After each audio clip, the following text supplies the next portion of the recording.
30 जुलाई को वायनाड में लैंडस्लाइड के बाद लोग अब अपने घरों में लौटना नहीं चाहते। हम लोग नहीं वापस आएगा, हम सुना था वो साउंड सब हम लोग देखा, कैसा आएगा, नहीं आएगा बात बिल्कुल। इन लोगों को किस बात का डर सता रहा है? ये तो खतरनाक जगह, 3 दफा हो गया, 84 में एक दफा हो गया, 3 साल पहले एक हो गया, पुत्तुमला, हमको इधर से पहचान। हादसे में मुंडकई, चूरलमाला, अट्टामाला और नुलपुजा बाढ़ में तबाह हो गए। यहाँ रेस्क्यू का काम चल रहा है। 10,000 से ज्यादा लोग 90 रिलीफ कैंप में रह रहे हैं। दैनिक भास्कर ने उन लोगों से मुलाकात की जो हादसे के बाद अपने घर नहीं लौटना चाहते हैं।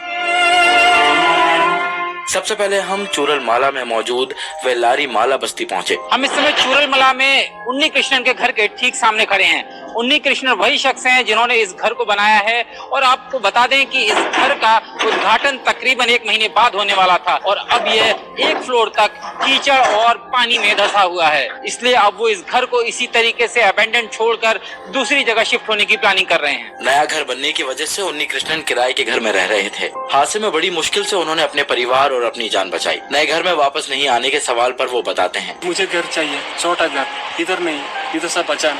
अब ये जो नया घर है इसको छोड़ देंगे आप? मैं क्या करेगा, मैं अकेला रह सकता? अगर मैं आएगा तो मेरे सुबह देख रहे मेरे दोस्त किधर है, जान पहचाना वाला किधर है, पैसे की जरूरत नहीं है, थोड़ा छोटा घर बना। यहाँ मौजूद एक स्कूल से मलबा हटाया जा रहा है। बताया गया कि हादसे वाली रात 1000 से ज्यादा लोग स्कूल कैंपस में छिपे थे। कुछ लोग अभी यहाँ दबे हो सकते हैं। इस समय हम वायनाड के वेलारमला के उस हायर सेकेंडरी स्कूल के ठीक सामने खड़े हैं। जब लैंडस्लाइड हुआ और पहाड़ से पानी और मलबा चोलारमला की ओर बढ़ा तो शिक्षा का यह मंदिर ढाल बनकर खड़ा हो गया। यही केरल में एक ऐसा स्कूल जिसमें हजारों लोगों ने छिपकर जान बचाई थी, क्योंकि इस स्कूल की जो इमारत है वो थोड़ा मलबे से दूर थी, इसलिए यहाँ हजारों लोग छिप गए थे और अपनी अपनी जान बचाने लगे थे। और यूनुस का परिवार भी उन लोगों में शामिल था जो स्कूल में छिपा था। इसमें उनकी माँ, पिता, बहन, उनके पति और 3 बच्चे सहित 13 लोग अभी भी लापता हैं, जिनके बचने की उम्मीद अब कम ही है। उन्हें पता चला है कि सरकार जल्द ही रेस्क्यू ऑपरेशन बंद कर सकती है।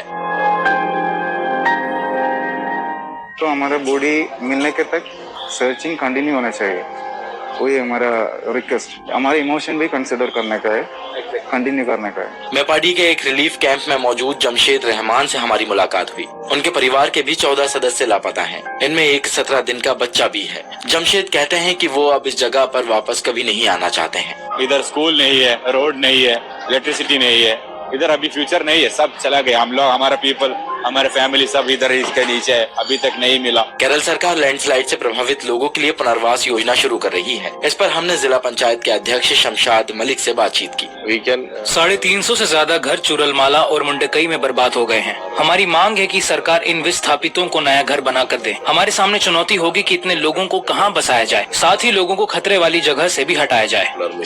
त्रासदी के बाद रेस्क्यू और बर्बाद हो चुके इलाकों को देखने के लिए लोग अपने परिवार के साथ यहाँ आ रहे हैं। इस पूरे मामले में पीड़ितों की परेशानी तब बढ़ेगी जब वे रिहैब सेंटर से बाहर आएंगे। सरकार भले ही उनके लिए नया घर बनाकर देने की बात कह रही है, लेकिन एक्सपर्ट्स का कहना है कि इतनी ज्यादा संख्या में लोगों को विस्थापित करने में 2 से 3 साल का समय लगेगा। यानी अपना आशियाना खोने वाले इन लोगों के सामने चुनौतियां भी और भी हैं।